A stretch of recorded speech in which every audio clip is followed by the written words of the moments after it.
Hello అండి, అందరూ ఎలా ఉన్నారు? ఒకసారి చూడండి, మావం కడుతున్నారు కదా. మావం కట్టే వీడియో ఫుల్ వీడియో అయితే పెట్టాను, మరి మిస్ కాకుండా చూడండి. ఇప్పుడైతే మావం కట్టడానికి ఒక్క మనిషి వల్ల అయితే కాదని మావం పూర్తిగా బిగించిన తర్వాత అన్నయ్య అయితే వచ్చాడు. అన్నయ్య వచ్చి కొంచెం హెల్ప్ చేశారనమాట. ఇద్దరు కలిసి కొంచెం ఇట్లా హెల్ప్ చేసుకుంటా కట్టారనమాట. ఇలాంటి మావం నాకు కూడా కట్టి పెట్టమని అన్నయ్య అడుగుతున్నాడు. కానీ చాలా కష్టం అయిపోయిందండి మావం కడటానికి. కొన్ని ఇబ్బందుల వల్ల కొంచెం లేట్ అయింది అనమాట. లేకపోతే అసలు ఈ పాటికి మామ అయిపోయి చేపలు కూడా పట్టడానికి రెడీగా ఉండేది.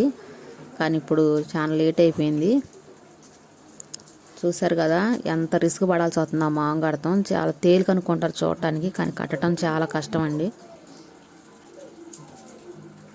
చూడండి, ప్రతి చోట కూడా దబ్బలంతో దారం కూర్చుకొని అట్లా టైట్గా కట్టుకొని ఎంతో కష్టపడితే కానీ ఆ మామ అనేది 2 సంవత్సరాలు అట్లా ఆగిద్ది మామ అనేది.